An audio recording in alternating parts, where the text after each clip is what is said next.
মিসকে, মিসকে, ওঠো, ওঠো বলছি। তাড়াতাড়ি উঠে পড়ো। কেমন করে মরার মতো পড়ে পড়ে ঘুমাচ্ছ? কতবার করে বললাম ঘুমিয়ে পড়ো না, ঘুমিয়ে পড়ো না। একটু পর আবার উঠতে হবে। কে শুনে কার কথা? মিসকে, মিসকে।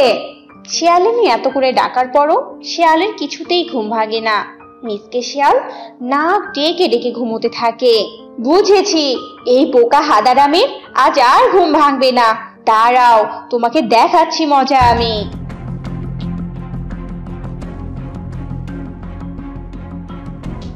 এরপর শিয়ালিনী এক বালতি জল নিয়ে এসে শিয়ালের শরীরে ঢেলে দেয়, আর মিসকে শিয়াল তাড়াহুড়ো করে ঘুম থেকে উঠে বসে। আরে আরে, কে কে কে কে? চুপ চুপ চুপ চুপ চোর! এই এই, চুপ চুপ চুপ। চোরের ঘরে আবার চুরি করতে আসবে কে শুনি? উঠে পড়ো তাড়াতাড়ি। কতবার তোমায় ডেকেছি জানো? ভালোই ভালোই ওঠোনি, তাই টেনে তুলেছি।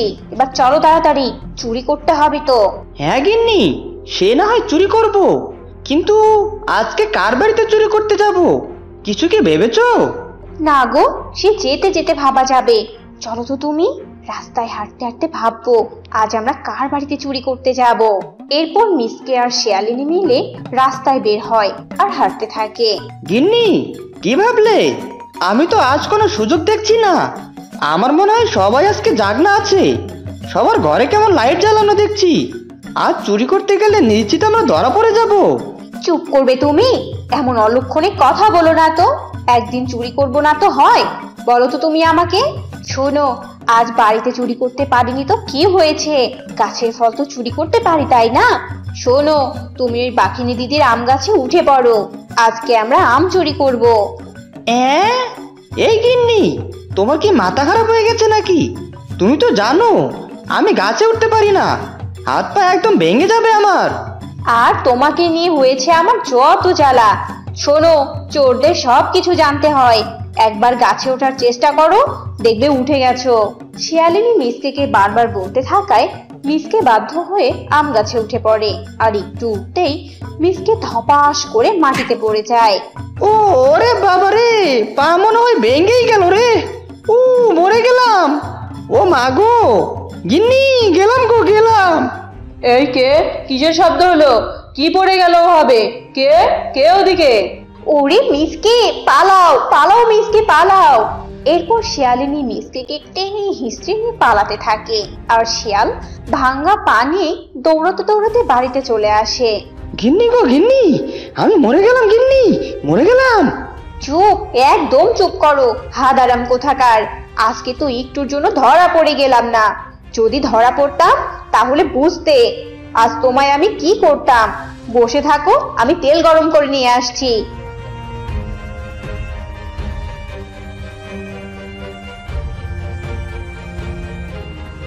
এরপর শিয়ালিনী তেল গরম করে নিয়ে এসে মিসকের পায়ে মালিশ করে দেয়। এভাবে কিছুদিন কেটে যায়। এদিকে মিসকের পাও ঠিক হয়ে যায়।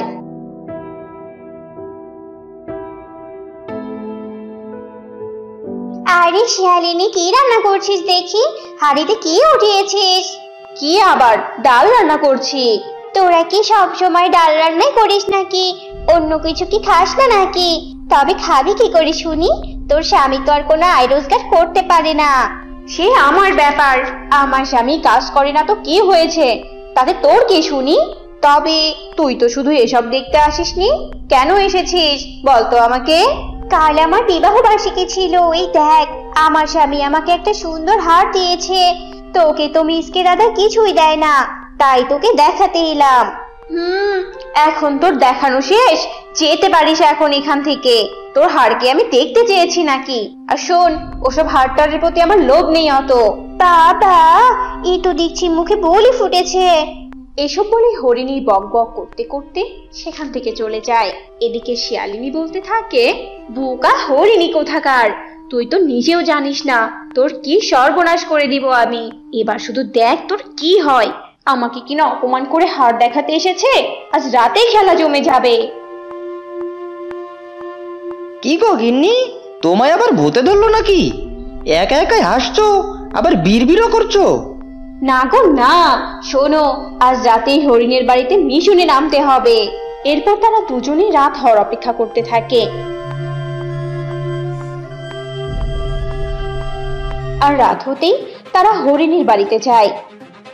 গিয়ে দেখে হাড়টি টেবিলের ওপর রাখা। মিসকে, এই মিসকে, দেখো দেখো, টেবিলের উপরে রাখা আছে হাড়টা। আমাদের তো আর বেশি কষ্ট করতেই হবে না। এরপর দুই স্বামী স্ত্রী হাড়টি নিয়ে পালিয়ে যায়।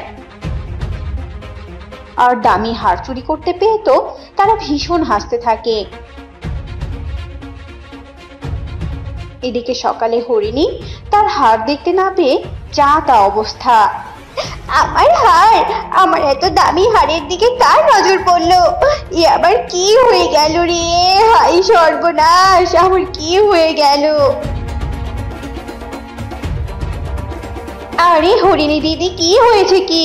আমি তো তোমার কান্নার শব্দ শুনেই চলে এলাম। কি হয়েছে, এত মরা কান্না করছো যে? চোর পড়েছিল গো, চোর। আমার সব চুরি হয়ে গেল। কতগুলো হার ছিল, সোনা দানা, টাকা পয়সা, আমার সব চুরি হয়ে গেল। আমি একেবারে নিঃস্ব হয়ে গেলাম। কালকে যে হারটা তোমায় দেখালাম না, ওটিও চুরি হয়ে গেছে। হরিণীর এমন কান্না শুনে শিয়ালিনী মনে মনে বলতে থাকে, যা বাবা, চুরি করলাম শুধু একটা হার, আর এখানে কিনা এত কিছু হয়ে গেল। সত্যি বাবা, এই হরিণী পারেও বটে। হ্যাঁ রে হরিণী, তোর যদি এসব চুরি হয়ে যায় তাহলে তো তুই গরিব হয়ে গেলি রে। এখন তো তোকে আমার মতোই ডাল ভাত খেতে হবে। এখন কি হবে রে? আমার কি টাকার অভাব আছে নাকি? এই টাকা চুরি হয়েছে তো কি হয়েছে? আমার ব্যাংকে লাখ লাখ টাকা আছে, কিচ্ছু হবে না আমার। হরিণীর এমন চাপার জোরে থাকতে না পেয়ে শিয়ালিনী আর কিছু বলে না। শিয়ালিনী মনে মনে হাসতে হাসতে সেখান থেকে চলে যায়। এভাবেই দিন কাটতে থাকে। হ্যাঁ গো, যেভাবে জঙ্গলে চুরি করা শুরু করে দিয়েছি, এভাবেই দিন চলতে থাকলে তো আমরা কিছুদিনের মধ্যে অনেক ধনী হয়ে যাব। আমাদের টাকার টাকা থাকবে, বুঝেছো? তখন তো আমাদের থেকে কেউ ধনী হতে পারবে না এই জঙ্গলে। হ্যাঁ হ্যাঁ গিন্নি, তখন আমরা আর এই জঙ্গলে থাকবো না, পাশের জঙ্গলে চলে যাব। সেখানে তো সব ধনী পশুরা থাকে। এই জঙ্গলে আমাদেরকে সবাই ধনী হতে দেখলে ঝামেলা হয়ে যাবে। এই তো আমার বোকা হাদারাম স্বামীর জ্ঞান বুদ্ধি খুলে গেছে। এবার একটা কাজের কথা বলেছো, তবে শোনো, এবার আমরা বাঘ দিদির মুরগিগুলো চুরি করব। আচ্ছা গো আচ্ছা, আজ রাতেই তবে মিশন শুরু। এরপর রাতে তারা দুজন স্বামী স্ত্রী মিলে বাঘিনীর বাড়িতে যায় মুরগি চুরি করতে, আর হাতে কিছু খাবার নিয়ে যায়। এই মুরগি, দেখ দেখ, তোদের জন্য আমি খাবার নিয়ে এসেছি, খাবি না তোরা? আয় আয়, দেখে যা, খুব সুস্বাদু খাবার। একবার খেলে সারাক্ষণ শুধু শিয়ালিনী শিয়ালিনী করবি। খাবার দেখে মুরগিগুলো লোভ সামলাতে না পেরে মুরগিগুলো শিয়ালিনীর কাছে আসতেই থাকে। আর যেই না শিয়ালিনীর কাছে এসেছে, তারা খপ করে ধরে ফেলে মুরগিগুলোকে আর বাড়িতে চুরি করে ধরে নিয়ে যায়। এদিকে বাঘিনী তার মুরগি কম দেখে অনেক চিন্তা করতে থাকে। হায় হায়, আমি যেটা ভেবেছিলাম এখন সেটাই হলো। আমার মুরগিগুলোর দিকেও চোরের নজর পড়েছে। এতদিন তো দেখেছি সোনা দানা, টাকা পয়সা চুরি হতো, আর এখন দেখছি মুরগি। তবে চোরকে কোনোভাবেই আশকারা দেয়া যাবে না। এরপর বাঘিনী রাতে চুপি চুপি একটা বড় আম গাছের ডালে বসে থাকে আর নিচে তাকিয়ে দেখতে থাকে কখন সেই চোর আসে। এরপর আরো রাত হয়ে যায়। মিসকে, তুমি তাড়াতাড়ি চুরি করে নাও, আজ রাতে আমরা সব নিয়ে পালিয়ে যাব, আর এই জঙ্গলে থাকা যাবে না। এরপর ওরা যেই না মুরগি নিতে যাবে, অমনি বাঘিনী নিচে নেমে আসে। আরে দিদি, তুমি? হ্যাঁ আমি। কেন অবাক হয়ে গেলি? অনেক তো চুরি করলি, কিন্তু আজ তো তোদের শেষ দিন। কই রে গেলি তোরা? শীঘ্রই চোর দেখে যা। চোর ধরেছি, চোর! আজ আমি হাতে নাতে চোর ধরেছি। বাঘিনীর চিৎকার শুনে সবাই সেখানে দৌড়ে আসে আর মিসকে ও শিয়ালিনীর মুখ দেখতে পায়। ও, এতদিন তাহলে আমাদের সামনে মুখোশ পরে ঘুরিয়েছিস? ছি ছি ছি ছি ছি ছি, আজ তোদের দেখাবো মজা। বাঁধো, এদেরকে বাঁধো। এরপর সবাই দুজনকে রশি দিয়ে বেঁধে ফেলে। আমাদের ক্ষমা করে দাও। আমরাই কান ধরেছি, আর চুরি করব না। আর এতদিন সবার যা যা চুরি করেছি সব ফিরিয়ে দিব, ক্ষমা করে দাও আমাদের। হ্যাঁ হ্যাঁ, আর আমিও এখন থেকে কাজ করে খাবো, এবারের মতো ক্ষমা করে দাও। এরপর সবাই ওদের ক্ষমা করে দেয় আর বাঁধন খুলে দেয়।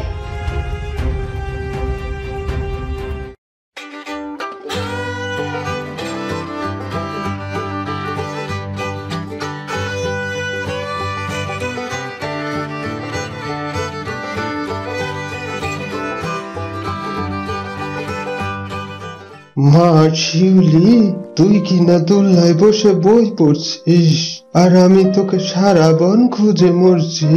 ওহো বাবা, তুমি তো জানোই বই পড়তে আমার কত ভালো লাগে, তাই তো এখানে বসে বসে বই পড়ছি। তো তুমি আবার আমাকে কেন খুঁজছো বাবা? তুমি আমাকে কিছু বলবে?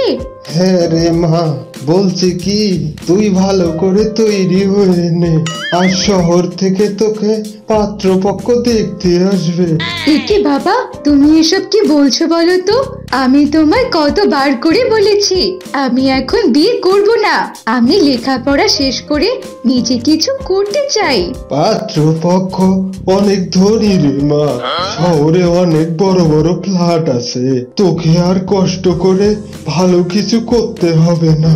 চল মা চল, আর দেরি করিস না, তোকে ভালো ঘরে বিয়ে দিলে আমিও শান্তি পাবো। বাবার কথায় শিউলি আর না করে না, শিউলি সুন্দর করে তৈরি হয়ে নেয়। এদিকে ততক্ষণে শহর থেকে পাত্রপক্ষ চলে আসে। আসুন আসুন, ভেতরে আসুন। বলছি কি, বনের পথ দিয়ে এখানে আসতে আপনাদের কোনো সমস্যা হয়নি তো? আরে না না, একদম সমস্যা হয়নি, আমরা তো ঠিক আছি। বলছি কি, আপনাদের মেয়ে কোথায় তাকে আগে দেখতে চাই, তারপরে না হয় বাকি সব কথা হবে। হ্যাঁ হ্যাঁ, আমি এক্ষুনি মেয়েকে ডাকছি।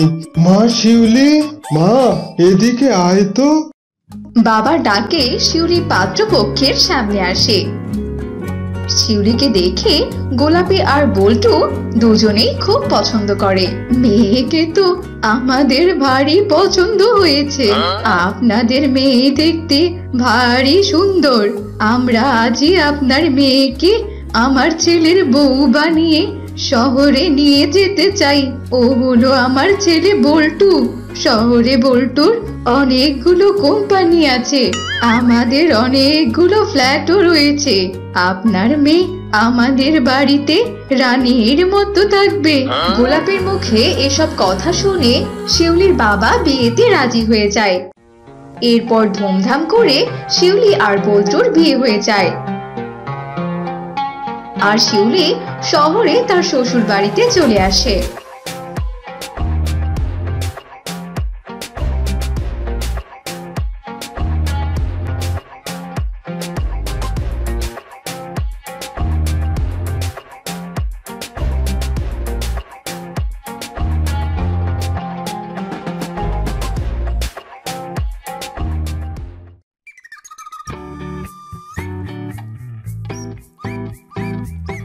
এই নাও বৌমা তোমার চা, খেয়ে নাও মা, খেয়ে নাও। একি মা, আমি থাকতে আপনি কেন কষ্ট করে চা বানালেন বলুন তো? আমি তো বনেরই শিয়ালিনী, আমি সব কাজ জানি। না না বৌমা, তোমাকে কোনো কাজ করতে হবে না, আজ থেকে তুমি শুধু খাবে আর ঘুমোবে। এই বলে গোলাপি সেখান থেকে চলে যায়। এভাবেই দিন কাটছিল। একদিন শিউলি একা একাই বলতে থাকে, আচ্ছা বিয়ের আগে তো মা আমাকে বলেছিল তাদের নাকি অনেকগুলো বড় বড় ফ্ল্যাট আছে, কই কিছুই তো আজ অব্দি দেখলাম না। আমি বরং এ ব্যাপারে মাকে গিয়ে জিজ্ঞেস করি। মা, ও মা, ও আপনি এখানে? আমি তো আপনাকে খুঁজছিলাম। কিন্তু তুমি আমাকে কেন খুঁজছিলে বৌমা? তুমি বুঝি আমাকে কিছু বলবে? হ্যাঁ হ্যাঁ মা, বলার জন্যই তো এখানে এসেছি। আচ্ছা মা, আপনি যে বলেছিলেন আপনাদের নাকি অনেক বড় বড় ফ্ল্যাট আছে, তাহলে আপনারা সেই ফ্ল্যাটে না থেকে এরকম একটা সস্তার বাড়িতে কেন আছেন বলুন তো? আর তাছাড়া আপনার ছেলে বল্টুই বা কোথায়? তাকে তো বাড়িতে কখনো পাওয়াই যায় না। সে কোথায় থাকে মা, বলুন তো? আসলে বৌমা, হয়েছে কি, আমাদের ফ্ল্যাট গুলো আমরা রং করতে দিয়েছি। রং করা হয়ে গেলে ফ্ল্যাটে উঠবো। আর তাছাড়া বল্টুর কথা বলছো? বল্টু তো অনেক ব্যস্ত। আসলে বল্টু অনেকগুলো কোম্পানি সামলায় তো, তাই আর কি খুব ব্যস্ত থাকে মা। তবে তুমি কোনো চিন্তা করো না, বল্টু কালকেই বাড়িতে ফিরবে। এবার তুমি যাও তো মা, যাও ঘরে গিয়ে একটুখানি বিশ্রাম করো। গোলাপের কথা বিশ্বাস করে শিউলি ঘরে চলে যায়। বাবারে বাবা, এটা কি মেয়ে নাকি গোয়েন্দা? কতগুলো প্রশ্ন করলো। ভাগ্যিস মিথ্যে কথা বলে আজকের মতো বেঁচে গেলাম। এই বল্টুকে পই পই করে বলেছিলাম রোজ রোজ বাড়িতে আসতে, কিন্তু আজ ওর কোনো পাত্তা নেই। নিশ্চয়ই মদ খেয়ে কোথাও পড়ে আছে। এই বলে গোলাপি কাজে লেগে পড়ে। এভাবেই দিন কাটছিল। এরই মধ্যে শিউলি শালিনী গর্ভবতী হয়। আরে বাহ, আমার যে কি খুশি লাগছে না, বৌমা যে গর্ভবতী হয়েছে। শোনো বৌমা, আজ থেকে তুমি শুধু নিজের খেয়াল রাখবে, আর কোনো কাজ করবে না, কেমন? হ্যাঁ হ্যাঁ শিউলি, তুমি কোনো কাজ করবে না। বলছি কি, বিয়ের পর তো আমরা কোথাও ঘুরতে যাইনি। চলো আজ আমি তোমাকে নিয়ে পার্কে ঘুরতে যাই, মনটা ফ্রেশ হয়ে যাবে। এরপর শিউলি আর বল্টু পার্কে ঘুরতে চলে যায়। তারা সেখানে অনেক আনন্দ করে। বাড়িতে ফেরার সময় শিউলি লক্ষ্য করছিল পথে একটা সুন্দরী অচেনা ডাইনোসর শিউলিকে কি যেন বলতে চাইছে, কিন্তু বল্টুর জন্য বলতে পারছে না। শিউলি আর কিছু না বলে বাড়িতে ফিরে আসে। আচ্ছা, ওই সুন্দরী ডাইনা আমায় কি বলতে চেয়েছিল? সে কি আমায় চেনে? ব্যাপারটা তো একদমই ঠিক লাগছে না। আমি বরং কাল তার সাথে একবার দেখা করব। এভাবেই রাতটি কেটে যায়। সকালবেলা শিউলি ঘুরতে যাওয়ার কথা বলে বাড়ি থেকে বের হয় আর ওই ডাইনাকে খুঁজতে থাকে। এক পর্যায়ে ডাইনার সাথে শিউলির দেখাও হয়ে যায়। আসলে আমি তোমাকেই খুঁজছিলাম, তুমি আমাকে কিছু একটা বলতে চেয়েছিলে কালকে। হ্যাঁ, সে তো আমি বলতেই চেয়েছিলাম। শোনো, তুমি এখান থেকে পালিয়ে যাও।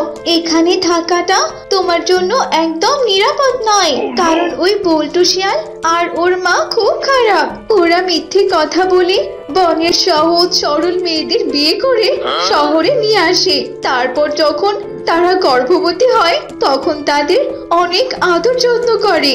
এরপর সন্তান হলে বাড়ির বউকে হাসপাতালে রেখে তারা সন্তানটিকে বিক্রি করে দেয় আর সেখান থেকে পালিয়ে যায়।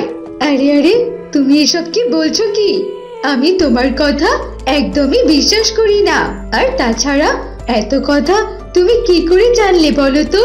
আমি হলাম বল্টুর চতুর্থ স্ত্রী।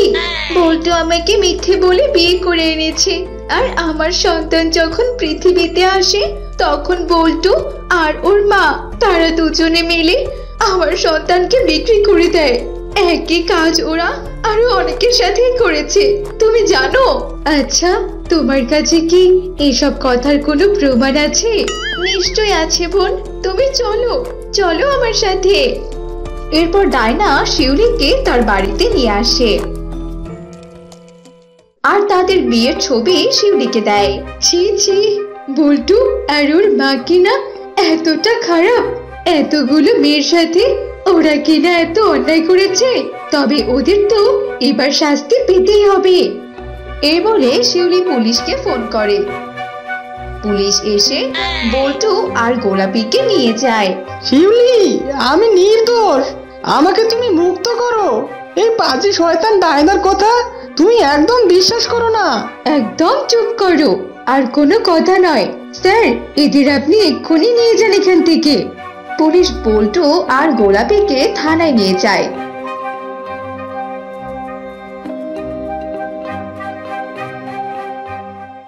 আর শিউলি ডায়নাকে ধন্যবাদ দিয়ে তার গর্ভের সন্তান নিয়ে বাবার বাড়িতে ফিরে আসে আর তার বাবাকে সব কথা খুলে বলে।